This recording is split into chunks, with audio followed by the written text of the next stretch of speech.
Welcome to the Brain Factor Podcast with Joy and Laura, powered by Meridian Healthcare, approaching wellness with heart, one life at a time, one community at a time. This is a science-based conversation about real life. Our goal? To leave you with a few nuggets of wisdom, smile on your face, and maybe even a laugh or two. So let's jump in. Welcome to the Brain Factor. We're so happy that you could join us today. And today we're going to talk about something a little bit different. We're going to talk about anxiety as a superpower. Okay, so I want to be really clear up front today. We are not saying that anxiety isn't, a pathology. We're not saying that anxiety is this wonderful, great thing that we should have and that we should experience, and this is really great for us. We're talking about a little bit different type of anxiety today. We're talking about more of situational anxiety, not a deep anxiety that you need to work with your therapist on. So I just want to be really clear up front that that's what we're doing today. Sure. Well, and also though, like there's some struggles, and I think this is one of them. We'll get into this in a little bit, but there's some struggles that as we work through them, provide us with tools, provide us with lessons, provide us with perspective. And that's sort of the lens we want to look at anxiety through today is as we're working through those things,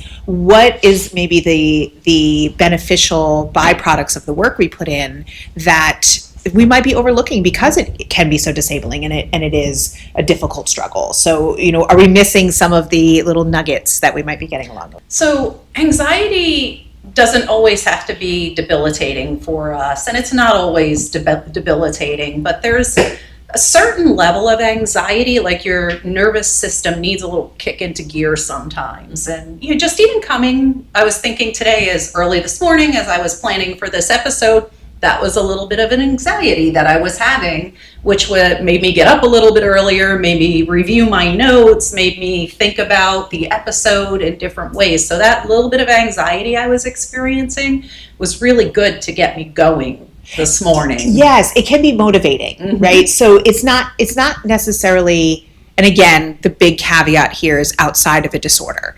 It's not necessarily this big malfunction. It occurs for a reason.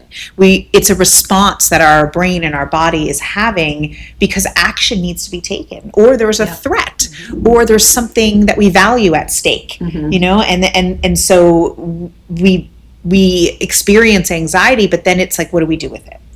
Yeah, definitely. And this first came to me. I was watching Diary of a CEO podcast, which is really great. You should check it out. Oh, that's great, because we have Lauren with us today, the CEO of Meridian. Yes, she is. Yes, she is. This is really relevant. It's very, very Not relevant. that you experience any anxiety. No, none at all. No, never. It never happens. It never happens. Yeah. Here to learn. So on the show, they had a former CIA agent there, and he was talking about how the CIA, his words, not mine, how the CIA looks for people with anxiety, because anxiety makes you notice details. Anxiety helps you to identify threat or has you searching for threats. Ooh. So all the time. Loaded. So people, and he goes very much in depth to it. It's like a 2-hour episode. I'm not going to do that. But it made me think, well, he was talking about the Big Bang Theory, and there was an episode where Sheldon was intentionally trying to increase his anxiety. He's a physicist, if you don't know about the Big Bang Theory, but he is a physicist and always trying to win the Nobel Prize, always trying to be as productive as he can. And he finds research, which is the Yerkes-Dodson law, that says that some anxiety is good for you and it helps you perform, it helps you focus. So he goes on this big thing to find his perfect level of anxiety so that he can win a Nobel Prize. So it's really cool. Yeah, but the Yerkes-Dodson law, it's kind of a bell curve, and we can put it on the screen for the visual part, but if you're just listening, it is a bell curve, and it shows productivity increasing to a certain point. So at the lowest level, you could be like, I don't know if you've ever experienced, you're just laying in the bed or sitting in your chair and nothing's going on, and you're like, oh, I can't get this done. I can't get up moving. So I need to stimulate my nervous system. so that I can get moving. Maybe I need to go to the gym or something like that. And that low level of anxiety is a good thing for you to get you moving. And then as you go up, you can get more productive. But then when you get into a different level of anxiety or you have too much stress, it decreases. Yeah.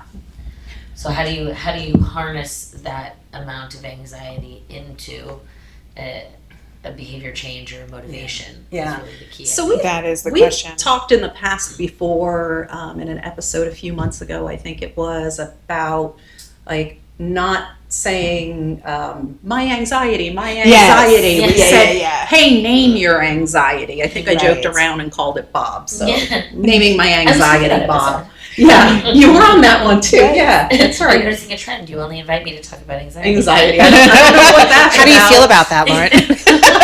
Are you getting anxiety because of that?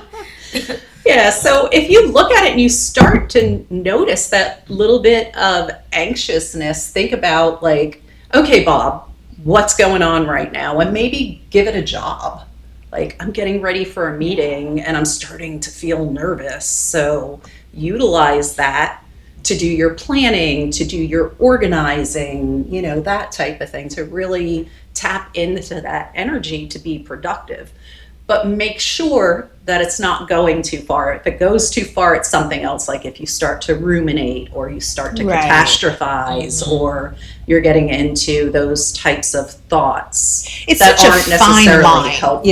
and I think practice and self-awareness is really what, and practicing self-awareness is what gets us there. But the research isn't new, there, even as I did work in the resiliency space, I'm a master resilience trainer, and there is a concept in Totally sexy job. that's the sexiest thing on my resume. I think Yeah. I've said that before, Yeah. but I try to throw that out every time I can.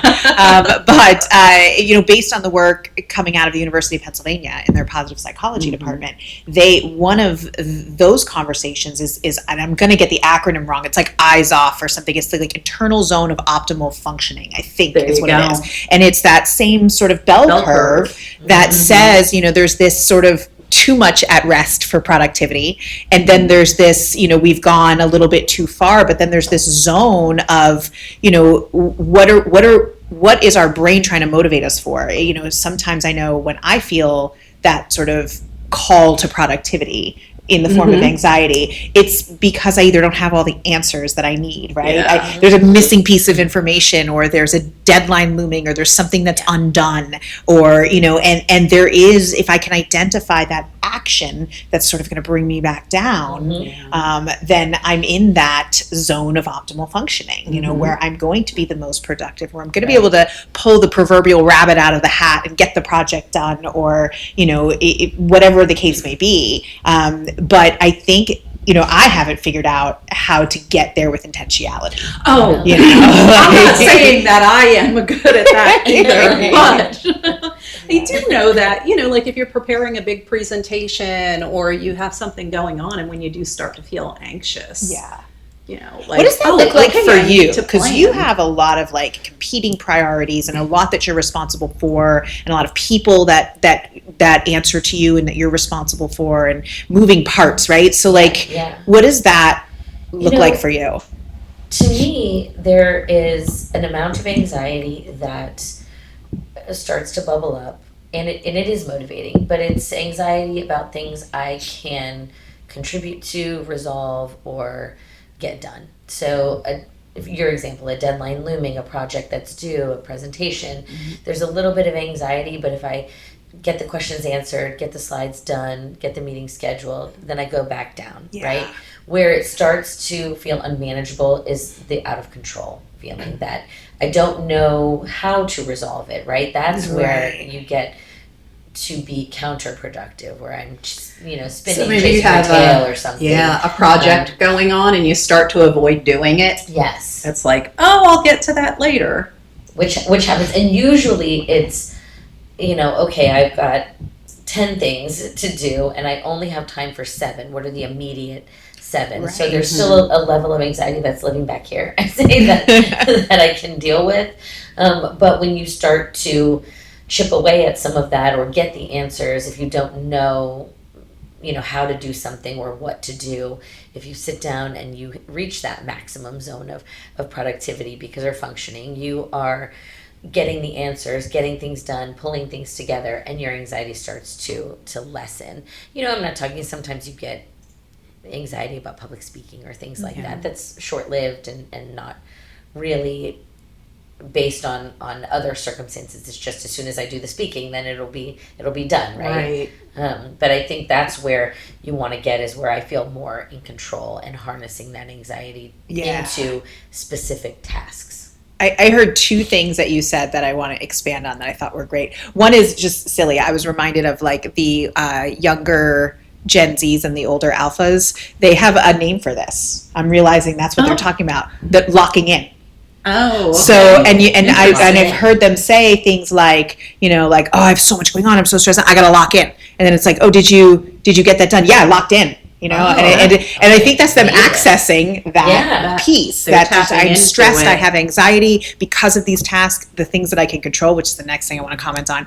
And they lock in. You lock in, and you're going to get it done. And I know, like, my daughter's an older Gen Z, a younger Gen Z rather, and she has like a whole system for her like locking in, and her friends seem to as well. Like, she gets her hot tea and she sits at her desk. Like, she doesn't do her homework in her room or her project. That's if you're locking in, you're at the desk. Mm-hmm. If you're locking in, you're doing X, Y, and Z, right? So, like, in a way, they've figured out how to harness that piece of anxiety. Yeah, it's just telling you, they're always winning. This generation is winning. Always winning. They are. Like, now I'm totally going to use this, right? Because I think maybe our generation is locking in, but we don't call it that. We don't know. Right. We don't even know. We're just like, I have to do this. And where do you do so then it just feels haphazard. It feels like work. Yeah. I do it in my office, at the actual office. So I go in and when it's quiet and feel like, okay, I'm gonna lock in. Yes. And I'm gonna sit down and focus, and I'm not leaving until I get, this is what I like to do, I'm not leaving until I get these 3 things done or answer these 3 questions. Like, then I will feel a sense of relief, or kind of go back down. The anxiety will lessen. And then the other thing you said that I think it was an answer to a question that we had was, where's that line? How do you know the difference? How do you know if it's becoming too much, if it's not really that sort of healthy, like, productivity anxiety? Yeah. And you referenced a couple of times, like, things you could control or influence. And I think if the anxiety, as we're saying, where is this coming from? What is it centered around? If the answers start to become stuff that's outside of our control, or things like imposter syndrome, or things like, if it's like, I only have time for 7 projects. I love that example. Let me prioritize where the 7 were. If that's the thought process, I feel like that's anxiety we can use. If the thought process is, I only have time for 7 projects, what am I going to do because everyone's counting on the 10 and I'm a failure?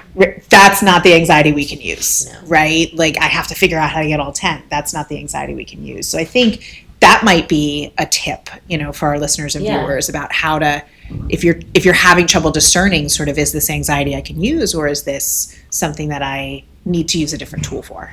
Yeah, that's how I approach it. Is kind of, is this something I can, fix, manage, control, answer the question, find the answer, resolve in some capacity?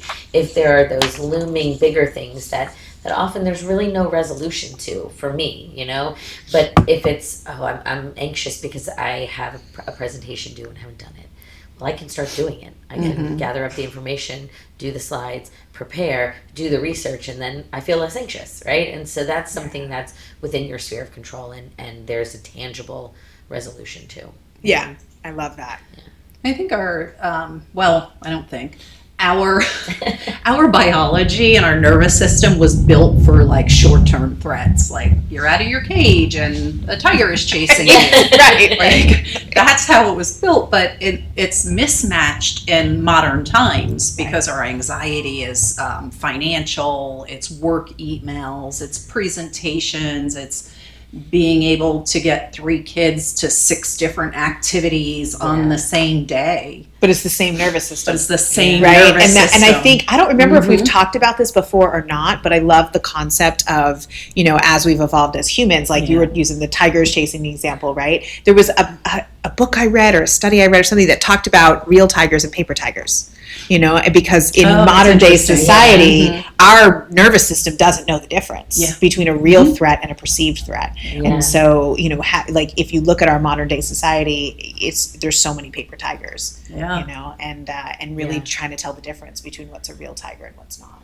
Yeah, that's interesting. I know one time in the past, it was after I had my shoulder surgery like a year ago, we talked about how your body didn't know the difference between a trauma that happened to you that was bad, a physical trauma, an Right, injury, not a trauma, Yeah. and the fact that I was doing something good for myself, intentionally Right. getting a big problem fixed, which worked out great, by the way.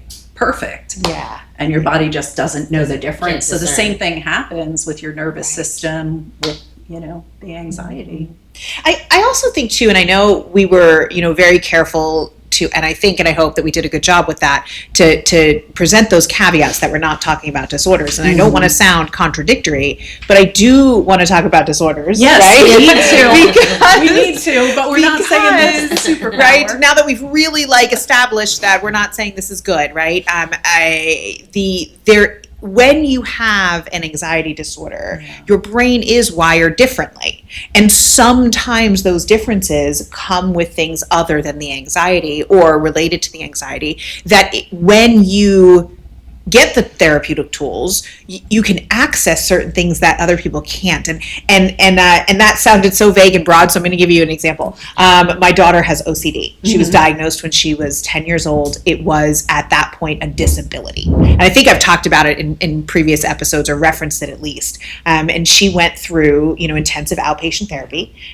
She put in the work. She is almost 18 now. And because her brain is wired so differently, she's a professional singer. Some things she can't control. She can hear things and analyze things in music that other people can't, and it's highly likely related to the fact that she has a brain that's wired differently. And neurologically she can do things, and that worked against her when she was 10, but she can still do things, right? And then the behavioral stuff that comes with OCD has allowed her to, once she got the clinical tools, allowed her to be more organized, to take on more projects, to navigate the industry that she's in ways that are that we see her neurotypical peers struggle with. And so I find that fascinating. The idea that when you can get the disorder to a healthy place and a manageable place, and you get the clinical tools that, you might actually have access to, you might be able to access like some pretty cool stuff that could be of benefit to you. Yeah, that's really fascinating, very interesting to think about. Yeah. And I think, the key thing is after you are working on those therapeutic interventions, those coping skills, how are you harnessing the learned and applied techniques in other areas of your life, right? Yeah. Yeah. And I've said this often about people in recovery. I think that folks who have met with long-term recovery have commonalities, really positive commonalities in their character, in their coping skills, in their decision-making, because they had to learn that, because when they've lived through what they've lived through, it was all encompassing. It infected everything in their life. So the tools that they got to meet with recovery also affected everything in their life. Yeah. And it's not like, you can pick it out of a crowd, but sometimes I'll have gotten to know someone and then I find out, 6 months, a year later, like they're actually in long-term recovery. And I'm like, yeah, that tracks. That's right. Because they have that quality that is so special, that is so evolved, that is so emotionally intelligent, that is so functional, because they had to in order to survive their addiction and meet with recovery. And so I think that's sort of a tangible example of how those clinical interventions can become the superpower. The disorder is not the superpower, right? Right. But the clinical interventions that you receive as a result really can be. Yeah. Yeah, I know someone who struggles a lot with anxiety and some other related things, and they had said to me during the early stages of the pandemic, when it was very new and unknown and type of thing, they were like, yeah, but I've been waiting for something bad to happen for a really long time. Yeah, like I trained for this. It's just like I've been training for this. I have the tools for this. This makes sense to my brain. Now, This is my moment to shine. Yes, yeah. So those tools are super important. Yeah, for sure. Absolutely. Well, I guess then the challenge, the challenge is, really asking those questions of yourself. When you are feeling that anxiety, and determining sort of where is this within your scope of control? Control is something we've talked about before, right? And if it is, how can we harness that? How can you utilize that? And I think that's worth some exploration. It sure is. I think just to hit on something I think Joy mentioned too, that we're always looking to eliminate anxiety. This is like the goal is no, we don't want any anxiety at all. We can't have any anxiety, but there is an amount that could potentially be motivating or helpful in some ways to get you to lock in, so to speak. Yeah. So maybe the goal isn't to eliminate or eradicate any anxiety, but it's to know what to do with it when you start to feel it. I love that. Yeah. So we're about ready to wrap up here, I think, unless anybody has anything else to say. But I wanted to just say to our audience, like, try to think about, one way that anxiety of your nervous system has tried to protect you, and what's a healthy way that you could tap into that. Yep. Listen to your body, listen to your brain, and join us next time. Thanks for coming. Thanks. Thanks for listening to The Brain Factor. Joy and I are so thrilled to be having these needed conversations. We'd love to hear your feedback on this episode, so if you could drop a comment or leave a review with your thoughts or any requests that you may have, it would be appreciated. Don't forget to like, subscribe, and share with your friends. Living a healthier and happier life starts with one step, and we're excited to be on this journey with you. Until next time.